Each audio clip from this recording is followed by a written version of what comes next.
You are most welcome in our online classes, students. You know that in a previous video we discussed your first four question of your first chapter, the horse. So in this video, students, we discuss your next question answer. So let's start the question answer. Open your books with the video and listen carefully. So our fifth question is, why do you think must have made man feel that he could tame the horse and make it carry all his burden? ਕਹਿੰਦੇ ਤੁਸੀਂ ਕਿਉਂ ਸੋਚਦੇ ਹੋ ਕਿ ਜਿਹੜਾ ਮਨੁੱਖ ਹੈ ਉਹਨੇ ਕਿਉਂ ਹਾਰਸ ਨੂੰ ਟੇਮ ਕਰਨਾ ਚਾਹੀਦਾ ਸੀ, ਮਤਲਬ ਕਿ ਕਿਉਂ ਕਰ ਸਕਿਆ ਸੀ, ਉਹ ਕਿਉਂ ਕਰਨਾ ਚਾਹੁੰਦਾ ਸੀਗਾ ਕਿ ਮੇਕ ਇਟ ਕੈਰੀ, ਤਾਂ ਦਾ ਜਿਹੜਾ ਜਿੰਨਾ ਵੀ ਉਹਦਾ ਬਰਡਨ ਸੀਗਾ ਕਿ ਉਹ ਹਾਰਸ ਦੇ ਉੱਤੇ ਕੀ ਆ ਕੈਰੀ ਕਰਨਾ ਚਾਹੁੰਦਾ ਸੀ। Next C, why did the horse resist domestication. Horse resist domestication ਕੀ ਹੁੰਦਾ ਕਿ ਵੀ ਮਤਲਬ ਕਿ ਉਹ ਜਦੋਂ ਜੇ ਆਪਾਂ ਉਹਨਾਂ ਦੀ ਪਾਲਤੂ ਘਰ ਦੇ ਵਿੱਚ ਆਪਾਂ ਪਾਲਣ ਪੋਸ਼ਣ ਕਰਦੇ, ਹਾਰਸ ਉਹਨੂੰ ਕਿਉਂ ਨਹੀਂ ਲਾਈਕ ਕਰਦਾ ਸੀ। Do you agree with the man when he says of horse the wretched animal does not see any kindness. ਕੀ ਕਹਿੰਦੇ ਤੁਸੀਂ ਇਸ ਗੱਲ ਦੇ ਨਾਲ ਸਹਿਮਤ ਹੋ, ਐਗਰੀ ਹੋ ਕਿ ਜਦੋਂ ਮੈਨ ਕੀ ਕਹਿੰਦਾ ਕਿ ਜਿਹੜਾ ਹਾਰਸ ਹੈਗਾ ਇੱਦਾਂ ਦਾ ਐਨੀਮਲ ਕੋਈ ਵੀ ਉਹਦੇ ਵਿੱਚ ਕਿਸੇ ਵੀ ਤਰ੍ਹਾਂ ਦੀ ਕੋਈ ਕਾਈਂਡਨੈਸ ਨਹੀਂ ਹੁੰਦੀ। ਵਾਈ, ਕਿਉਂ। What form major do you think man must have taken to tame the horse. ਅਤੇ ਕਿਹੜੇ ਕਿਹੜੇ ਮੇਜਰਸ ਹੈਗੇ ਕਿ ਤੁਸੀਂ ਸੋਚਦੇ ਹੋ ਕਿ ਮਨੁੱਖ ਨੂੰ ਜ਼ਰੂਰ ਕੀ ਕਰਨੇ ਚਾਹੀਦੇ ਸੀ ਜਦੋਂ ਕਿ ਉਹ ਹਾਰਸ ਨੂੰ ਟੇਮ ਕਰਦਾ ਹੈ। ਆਨਸਰ ਕੀ ਆਪਣਾ ਫਸਟ ਕੀ ਸੀਗਾ ਕਿ ਮਸਟ ਕੀ ਉਹਨੂੰ ਕਿਹੜੇ ਆਪਦਾ ਬਰਡਨ ਉਹਦੇ 'ਤੇ ਕੈਰੀ ਕਰਨ ਵਾਸਤੇ ਕੀ ਕਰਦਾ ਸੀ। ਕਹਿੰਦੇ man felt that he could not carry all his burdens. He saw that the horse was running about freely, so he thought that he could tame it and make it carry all his burden. ਕਹਿੰਦੇ ਕਿ ਉਹਨੇ feel ਕੀਤਾ ਮੈਨ ਨੇ ਕਿ ਉਹਦਾ ਸਾਰਾ burden carry ਨਹੀਂ ਕਰ ਸਕਦਾ। ਇਸ ਤੋਂ ਇਲਾਵਾ ਉਹਨੇ ਕੀ ਹਾਰਸ ਨੂੰ ਫਰੀਲੀ ਰਨਿੰਗ ਕਰਦੇ ਦੇਖਿਆ ਤਾਂ ਉਹਨੇ ਕੀ ਸੋਚਿਆ ਕਿ ਮੈਂ ਹਾਰਸ ਨੂੰ ਟੇਮ ਕਰਕੇ ਆਪਦਾ ਸਾਰਾ ਜਿਹੜਾ ਬਰਡਨ ਆ ਉਹਦੇ ਥਰੂ ਕੈਰੀ ਕਰਵਾ ਸਕਦਾ। ਨੈਕਸਟ ਸੀਗਾ ਕਿ ਹਾਰਸ ਕਿਉਂ ਨਹੀਂ ਲਾਈਕ ਕਰਦਾ cess ਡੋਮੈਸਟੀਕੇਸ਼ਨ। The horse resisted domestication because it felt deprived of its freedom. Deprived ਕੀ ਹੁੰਦਾ ਕਿ ਕਿਸੇ ਚੀਜ਼ ਤੋਂ ਵਾਂਝਾ ਕਰ ਦੇਣਾ ਆਪਾਂ। ਕਹਿੰਦੇ ਕਿਉਂਕਿ ਉਹਨਾਂ ਦੀ ਫਰੀਡਮ ਤੋਂ ਜਿਹੜੀ ਉਹਨੂੰ ਫਰੀਡਮ ਮਿਲੀ ਹੋਈ ਸੀ ਘੁੰਮਣ ਫਿਰਨ ਤੋਂ ਕੀ ਉਹਨੂੰ ਕਹਿੰਦੇ ਵਾਂਝਾ ਕਰ ਦਿੱਤਾ ਗਿਆ ਸੀ, ਉਹ ਫੀਲ ਕਰਦਾ ਸੀ। The tiger lived in its forest home, the lion lived in the den, but the horse lost its den. But then the horse lost it open home the open field. ਕਹਿੰਦੇ ਕਿ ਜਿਹੜਾ tiger ਉਹ ਵੀ ਆਪਦੇ forest home ਦੇ ਵਿੱਚ ਰਹਿੰਦਾ, line ਵੀ Dan ਦੇ ਵਿੱਚ ਰਹਿੰਦਾ, ਬਟ ਜਿਹੜਾ ਹਾਰਸ ਆ ਉਹਨੇ ਕੀ ਆਪਦੀ ਜਿਹੜੀ ਫਰੀਡਮ ਸੀ, ਆਪਦੀ ਡੈਨ ਸੀ, ਉਹ ਲੋਸਟ ਕਰਤੀ ਸੀਗੀ। ਜਿਹੜੀ ਓਪਨ ਏਅਰ ਦੇ ਵਿੱਚ ਓਪਨ ਹੋਮ ਦੇ ਵਿੱਚੋਂ ਰਹਿੰਦਾ ਸੀਗਾ ਉਹ ਸਾਰਾ ਕੁਛ ਉਹਦਾ ਲੋਸ ਹੋ ਗਿਆ ਸੀਗਾ। ਇਟ ਡਿਡਨਟ ਲਾਈਕ ਸਲੇਵਰੀ ਕੀ ਹੁੰਦੀ ਗੁਲਾਮੀ, ਉਹ ਕੀ ਲਾਈਕ ਸਲੇਵਰੀ ਨੂੰ ਲਾਈਕ ਨਹੀਂ ਕਰਦਾ ਸੀ। But the horse in fact nobody want to lose freedom at any cost. ਕਹਿੰਦੇ ਕਿ ਕੋਈ ਵੀ ਬੰਦਾ ਕੋਈ ਵੀ ਨਹੀਂ ਚਾਹੁੰਦਾ ਆਪਣੀ ਫਰੀਡਮ ਨੂੰ ਲੋਸ ਕਰਨਾ ਕਿਸੇ ਵੀ ਕੋਸਟ ਦੇ ਅੱਗੇ ਸੀ। ਇਟ ਇਜ਼ ਨਾਟ ਕੀ ਤੁਸੀਂ ਐਗਰੀ ਕਰਦੇ ਹੋ ਕਿ ਜਿਹੜਾ ਐਨੀਮਲ ਕਿ ਉਹਦੇ ਵਿੱਚ ਹਾਰਸ ਦੇ ਵਿੱਚ ਕੋਈ ਕਾਈਂਡਨੈਸ ਨਹੀਂ ਹੁੰਦਾ। ਕਹਿੰਦੇ it is not possible to agree with man when he sees that the horse is ungrateful, ਕਿ ਆਪਾਂ ਇਸ ਚੀਜ਼ ਨਾਲ ਐਗਰੀ ਨਹੀਂ ਕਰਦੇ ਕਿ ਜਿਹੜਾ ਹਾਰਸ ਅਨਗ੍ਰੇਟਫੁਲ ਹੁੰਦਾ। The horse loves freedom, it prefers freedom to good food and care of the servants. ਕਹਿੰਦੇ ਕਿ ਇਹ ਫਰੀਡਮ ਨੂੰ ਲਾਈਕ ਕਰਦਾ ਹੈਗਾ, ਠੀਕ ਹੈ। ਇਹ ਕੀ ਕਹਿੰਦਾ ਕਿ ਉਹਨੂੰ ਖਾਣ ਪੀਣ ਜਿਹੜੀ ਉਹਦੀ ਗੁੱਡ ਫੂਡ ਦੀ ਕੀ ਫਰੀਡਮ ਹੋਣੀ ਚਾਹੀਦੀ ਹੈ, ਬਾਕੀ ਉਹਦੀ ਕੇਅਰ ਵਾਸਤੇ ਕੀ ਇੱਕ ਵਧੀਆ ਸਰਵੈਂਟਸ ਹੋਣੀ ਚਾਹੀਦੀ ਆ। So there is no justification in man's calling his ingratitude. ਅੱਗੇ ਸੀਗਾ ਕਿ ਕਿਹੜੇ ਮੇਜਰ ਫਾਰਮਸ ਆ ਜਿਹੜੇ ਕਿ ਮੈਨੇ ਕੀ ਹੈ ਇੱਕ ਮੈਨ ਨੂੰ ਇੱਕ ਹਾਰਸ ਨੂੰ ਟੇਮ ਕਰਨ ਲਈ ਕੀ ਕਰਨੇ ਚਾਹੀਦੇ ਆ। To tame the horse man must have kept in a stable, ਕਿ ਉਹਨੂੰ ਸਟੇਬਲ ਦੇ ਵਿੱਚ ਰੱਖਣਾ ਜ਼ਰੂਰੀ ਸੀਗਾ। He must have put a curb in its mouth and stable on its back. ਅਤੇ ਉਹਨੇ ਉਹਦੇ ਜਿਹੜੇ ਮੂੰਹ ਦੇ ਵਿੱਚ ਲਗਾਮ ਅਤੇ ਉਹਦੇ ਉੱਤੇ ਕਾਠੀ, ਮਤਲਬ ਕਿ ਆਪਾਂ ਕਹਿ ਸਕਦੇ ਹਾਂ ਸੈਡਲ ਰੱਖੀ। He might have tied its hand legs with the rope to keep it under control. ਅਤੇ ਇਸ ਤੋਂ ਇਲਾਵਾ ਉਹਦੀਆਂ ਜਿਹੜੀਆਂ ਲੈਗਸ ਸੀ ਉਹਨਾਂ ਨੂੰ ਵੀ ਇੱਕ ਰੋਪ ਦੇ ਨਾਲ ਟਾਈ ਅਪ ਕਰਤਾ ਸੀ, ਉਹਨੂੰ ਕੰਟਰੋਲ ਦੇ ਵਿੱਚ ਰੱਖਣ ਲਈ। He might have whipped it off and no make it obey him. ਅਤੇ ਉਹਨੇ ਉਹਨੂੰ ਆਪਣੇ ਬਿਲਕੁਲ ਕੰਟਰੋਲ ਦੇ ਵਿੱਚ ਕਰਕੇ ਇਹਨੂੰ ਇਸ ਤਰ੍ਹਾਂ ਬਣਾਇਆ ਸੀ ਕਿ ਉਹ ਕੋਈ ਵੀ ਗੱਲ ਹੈ ਕਿ ਉਹਦੀ ਹਰ ਇੱਕ ਗੱਲ ਮੰਨੇ। Man must have taken these strong steps to tame it. ਅਤੇ ਜਿਹੜੇ ਮੈਨ ਹੈ ਉਹਨੂੰ ਕੀ ਹੈ ਇਹ ਜ਼ਰੂਰੀ ਸਟੈਪਸ ਸੀਗੇ ਜਿਹੜੇ ਕਿ ਉਹਨੇ ਹਾਰਸ ਨੂੰ ਟੇਮ ਕਰਨ ਵਾਸਤੇ ਕੀ ਹੈ ਲਏ ਸੀਗੇ। ਇਹ ਨੈਕਸਟ ਕੁਐਸਚਨ ਹੈ, why do you think the creator suspected that and not man was responsible for the disappearance of the horse. ਕਹਿੰਦੇ ਕਿਉਂ ਗੋਡ ਸਸਪੈਕਟ ਕਰਦੇ ਸੀ ਡੈਥ ਨੂੰ, ਅਤੇ ਇਹ ਕਿਉਂਕਿ ਮੈਨ ਜਿਹੜਾ ਉਹ ਰਿਸਪੋਂਸੀਬਲ ਨਹੀਂ ਸੀਗਾ ਡਿਸਪੀਅਰੈਂਸ ਕਿ ਜਿਹੜਾ ਹਾਰਸ ਆ ਡਿਸਪੀਅਰ ਹੋ ਗਿਆ ਸੀਗਾ। What do you think the creator must have felt when he saw his latest creation ਇੰਪ੍ਰੇਸਡ। ਕਹਿੰਦੇ ਤੁਸੀਂ ਕੀ ਸੋਚਦੇ ਹੋ ਜਦੋਂ ਕ੍ਰੀਏਟਰ ਨੇ ਕੀ ਫੀਲ ਕੀਤਾ ਜਦੋਂ ਉਹਨੇ ਕੀ ਦੇਖਿਆ ਜਿਹੜਾ ਉਹਨੇ ਲੇਟੈਸਟ ਕ੍ਰੀਏਸ਼ਨ ਆਦੇ ਬਣਾਇਆ ਸੀ ਹਾਰਸ ਨੂੰ ਇੰਪ੍ਰੇਸਡ ਦੇਖਿਆ ਸੀ। ਮਤਲਬ ਕਿ ਇੰਪ੍ਰੇਸਡ ਕੀ ਹੁੰਦਾ ਆਪਾਂ ਕਹਿ ਸਕਦੇ ਕਿਸੇ ਚੀਜ਼ ਵਿੱਚ ਆਪਾਂ ਕੈਦ ਕਰਕੇ ਰੱਖਦੇ ਉਹਨੂੰ, ਕੈਦ ਦੇ ਵਿੱਚ ਦੇਖਿਆ ਸੀ। Do you think the creator in this story is an all knowing being. ਕੀ ਕਹਿੰਦੇ ਤੁਸੀਂ ਸੋਚਦੇ ਹੋ ਕਿ ਇਸ ਸਟੋਰੀ ਦੇ ਵਿੱਚ ਜਿਹੜਾ ਕ੍ਰੀਏਟਰ ਉਹ ਸਾਰਾ ਕੁਛ ਜਾਣਦਾ ਸੀ। What is your opinion of such a creator, ਅਤੇ ਤੁਹਾਡੇ ਉਸ ਕ੍ਰੀਏਟਰ ਬਾਰੇ ਕੀ ਓਪੀਨੀਅਨ ਨੇ। Are you happy about man's deceptions of the creator. ਕਹਿੰਦੇ ਕਿ ਤੁਸੀਂ ਇਸ ਚੀਜ਼ ਨਾਲ ਹੈਪੀ ਹੋ ਕਿ ਜਿਹੜਾ ਮੈਨ ਆ ਉਹਨੇ ਕ੍ਰੀਏਟਰ ਦੇ ਨਾਲ ਕੀ ਹੈ ਧੋਖਾ ਕੀਤਾ ਸੀ। ਵਾਈ, ਕਿਉਂ।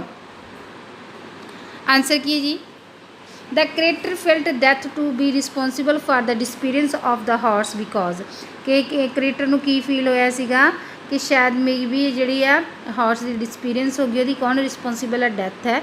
Because he heard its a distressed neighings. Distress neighings ਕੀ ਹੁੰਦਾ ਕਿ ਮਤਲਬ ਕਿ ਆਪਾਂ ਕਹਿੰਦੇ ਦੁਖੀ ਆਵਾਜ਼ ਦੇ ਵਿੱਚ ਜੋ ਕਿ ਬੋਲਦਾ, ਤਾਂ ਉਹਨੂੰ ਕਹਿੰਦੇ ਕਿ ਜਦੋਂ ਕਿ ਉਹਦੀਆਂ ਦੁਖੀ ਆਵਾਜ਼ ਸੁਣੀ ਸੀ ਗੋਡ ਨੇ। Van he did not C it in the field, ਜਦੋਂ ਕੀ ਆ ਕ੍ਰੀਏਟਰ ਨੇ ਉਹਨੂੰ ਫੀਲਡ ਦੇ ਵਿੱਚ ਨਹੀਂ ਦੇਖਿਆ।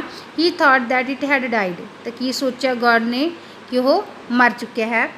To see his latest creation impressed by man the creator must have felt ਕੀ ਹੈ displeased with man.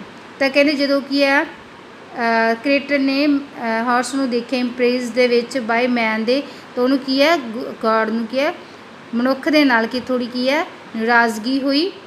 From the study of the story we find that creator is not, ਅੱਗੇ ਪੁੱਛਿਆ ਸੀਗਾ ਕਿ ਜਿਹੜਾ ਕ੍ਰੀਏਟਰ ਉਹ ਸਾਰਾ ਕੁਛ ਜਾਣਦਾ ਸੀਗਾ। ਕਹਿੰਦੇ ਸਟੋਰੀ ਦੇ ਵਿੱਚ ਕਿ creator is not an all knowing being, ਨਹੀਂ ਕਹਿੰਦੇ ਕ੍ਰੀਏਟਰ ਕੁਝ ਨਹੀਂ ਜਾਣਦਾ। He does not know that he has spent almost all the heavy material in the creation of a big animals. ਤਾਂ ਉਹਨੂੰ ਇਹ ਵੀ ਨਹੀਂ ਪਤਾ ਸੀਗਾ ਕਿ ਉਹਨੇ ਜਿਹੜਾ ਆਪਣਾ ਹੈਵੀ ਮਟੀਰੀਅਲ ਸਾਰਾ ਕਾਹਦੇ 'ਤੇ ਸਪੈਂਡ ਕਰਤਾ ਬਿਗ ਐਨੀਮਲਸ ਬਣਾਉਣ ਵਾਸਤੇ। He is not aware that man has impress the horse, ਤਾਂ ਉਹਨੂੰ ਇਸ ਚੀਜ਼ ਦਾ ਵੀ ਨਹੀਂ ਅਵੇਅਰ ਸੀਗਾ ਕਿ ਮੈਨ ਨੇ ਕੀ ਹੈ ਹਾਰਸ ਨੂੰ ਇੰਪ੍ਰੇਸ ਕਰਕੇ ਰੱਖਿਆ ਹੋਇਆ। He can't see the cord with which man has tied the horse 4 legs before setting its a free.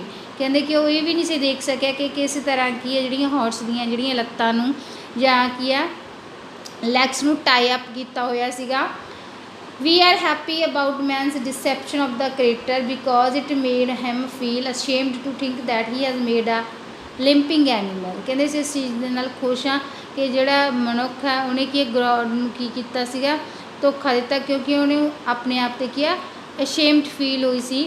He admitted that he has made one of the worst blunder, it is really quite amusing। ਅਤੇ ਕੀ ਆ ਉਹਨੂੰ ਇਹ ਵੀ ਪਤਾ ਲੱਗ ਗਿਆ ਸੀ ਕਿ ਉਹਨੇ ਇੱਕ ਕੀ ਕੰਮ ਕੀਤਾ ਹੈਗਾ ਜਾਂ ਕੀ ਵਰਸਟ ਬਲੈਂਡਰਸ ਮੇਡ ਕੀਤਾ ਹੈ। ਸੋ ਨੈਕਸਟ ਸੀਗਾ in the is the merely story about the creation of a new species of animal or it is a ਫੇਬਲ।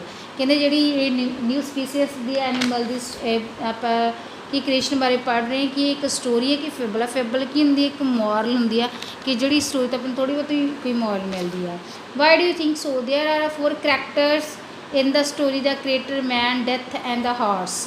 ਉਸ ਤੋਂ ਬਾਅਦ ਕੀ 4 ਕਹਿੰਦੇ ਕਰੈਕਟਰ ਇਸ ਸਟੋਰੀ ਦੇ ਵਿੱਚ ਕੀ ਹੈ ਕ੍ਰੀਏਟਰ ਆ ਮੈਨ ਆ ਡੈਥ ਹਾਰਸ ਆ। ਵਿਚ ਆਫ ਦਿਸ ਆ ਡੀਅਰੈਸਟ ਟੂ ਦਾ ਆਥਰ ਨੂੰ ਜਿਹੜਾ ਸਭ ਤੋਂ ਜ਼ਿਆਦਾ ਕਿਹੜਾ ਲਾਈਕ ਸੀ। Which of this do you suppose that author detest why. Which of this 4 would you like to be why. ਇਹਨਾਂ ਤਿੰਨਾਂ ਦੇ ਵਿੱਚੋਂ ਚਾਰਾਂ ਦੇ ਵਿੱਚ ਤੁਹਾਨੂੰ ਕਿਹੜਾ ਪਸੰਦ ਹੈ, ਕਹਿੰਦੇ ਕਿਹੜਾ ਕਰੈਕਟਰ ਵਧੀਆ ਸੀ why. It is a fable, ਕਹਿੰਦੇ ਇੱਕ ਫੇਬਲ ਆ ਸਟੋਰੀ ਨਹੀਂ ਹੈਗੀ। God is a creator of the whole universal, ਕਿ ਜਿਹੜਾ ਗੋਡ ਆ ਸਾਰੇ ਯੂਨੀਵਰਸਲ ਦਾ ਕੀ ਉਹ ਕ੍ਰੀਏਟਰ ਹੈ। ਹੀ is all powerful, he does not need any suggestion ਔਰ ਇਨਫੋਰਮੇਸ਼ਨ ਫਰੋਮ ਐਨੀ ਵਨ। ਕਹਿੰਦੇ ਬਹੁਤ ਪਾਵਰਫੁਲ ਆ, ਉਹਨੂੰ ਨਾ ਤਾਂ ਕਿਸੇ ਦੀ ਲੋੜ ਦੀ ਇਨਫੋਰਮੇਸ਼ਨ ਦੀ ਜਾਂ ਸੁਜੈਸ਼ਨ ਦੀ ਲੋੜ ਨਹੀਂ।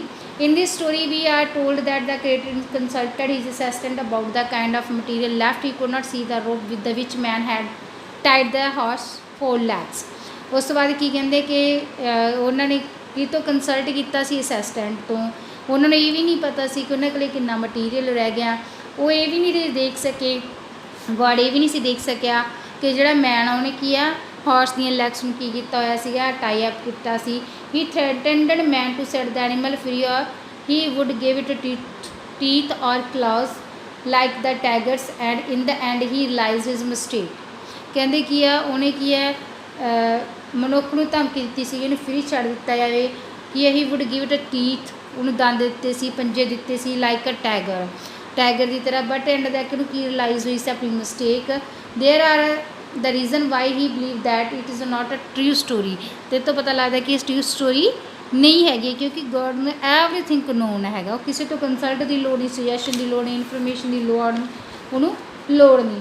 ਦ ਕਰੈਕਟਰ ਡੀਐਸਟ ਟੂ ਦ ਆਥਰ, ਅੱਗੇ ਕਿਹੜਾ ਪੁੱਛਿਆ ਸੀ ਉਹਨੇ ਕਿਹੜਾ ਕਰੈਕਟਰ ਆ ਆਥਰ ਦਾ ਡੀਅਰੈਸਟ ਹੈ, is the horse. It is so far its love of freedom, एक ये फ्रीडम लव करता। The author detest man for his selfish, the author detests man for his selfish, की है जोड़ा मनुख आ वो की है ऑथर डी जल सैल्फिश नहीं लाइक करता। Man wants to enslave the horse for its own selfish purpose, तो मैन की चाहता है आपदे सैल्फिश आपदे स्वार्थी परपस के लिए हॉर्स में की है गुलाम बनाना चाहता सी। He wants to transfer his own burden to the horse, I would फिर की आपका सारा बर्डन उत्ते की है वो ट्रांसफर करना चाहते सी। फिर अपने जोड़े उन्होंने व्यूज़ मंगे आ कि तुहाडा किहड़ा लाइक है, तुसीं क्यों कर रहे हो। I would certainly like to be a man out of the 4 characters, I would try to wrestle with the problems of life. तो कहते कि मैनू लाइक है कि जोड़ा मैन लाइक है जोड़ा कि वो लाइफ के जिन्नियां भी प्रॉब्लम्स उन्होंने सॉल्व करने की कोशिश करता। अगे why did the horse assist domestication, horse की आ जी कि घर उन्होंने पालन पोषण पालते उन्होंने क्यों इस चीज़ का विरोध करता सी। मैन सा that the horse was running freely, man ने की देखा सीगा कि हॉर्स आ जो फ्रीली घूमता। He decided to tame it and make it carry all his burdens. The horse assist domestication because it felt deprived of its freedom, तो कि उन्हें मैन ने की डिसाइड किया उन्हें टेम करना सारा दा बर्डन जो कैरी करना सी। बट किहड़ा जिहड़ा हॉर्स ने इस डोमैस्टिकेशन असिस्ट क्यों करता सी, क्योंकि उन्हें की जी अपनी सारी फ्रीडम इत्थे की है डिप्रेव्ड करती सी, कि उन्होंने सारी फ्रीडम वालों वांझा कर दिता सी। नैक्सट क्वेश्चन सी how did man deceive the creator to take the horse back to stable, कि मैन ने किस तरह करैक्टर नूं की धोखा दिता सी, डिसीव धोखा देना कि हॉर्स नूं बैक स्टेबल दे विच लिआउण लई। The creator wanted man to set the horse free, creator की चाहता सीगा कि हॉर्स नूं फ्री कर दिता है। Man set that horse did not deserve a stable, तो मैन ने की कहा सी कि जिहड़ा हॉर्स वो की है स्टेबल डिजर्व नहीं करता। So the horse house was the best place for his, तो कहता कि हाउस ये बेस्ट प्लेस है। To prove this point his point man played a trick upon the creator, तो फिर उन्होंने इस पॉइंट को प्रूव करने लिए की एक क्रिएटर के नाल की ट्रिक प्ले की सी। Man tied the front legs of the horse and set it free, तो मैन ने की किया हॉर्स दी दोनों जिहड़ियां फ्रंट वाली लैग्स में टाई करके उन्हें फ्री भेजता सी, मतलब फ्री छड्डता खुला। Now the horse could not run, तो हुण हॉर्स नहीं भज सकता सीगा। It only hopped like a frog, ये जस्ट किदा फील हो रहा सीगा जिस तरह फ्रॉग चल रहा है। God felt pity for the horse, तो गॉड ने इस तरह हॉर्स से बहुत की है पिटी होया। He allowed the man to keep the horse in his a stable, तो फिर उन्हें की कहा सीगा कि तुसीं इहनूं स्टेबल दे विच ही रख सकते हो। So student I hope you understand the question answer. So in this video that's all, you also learn the question, and so now thank you, have a nice day.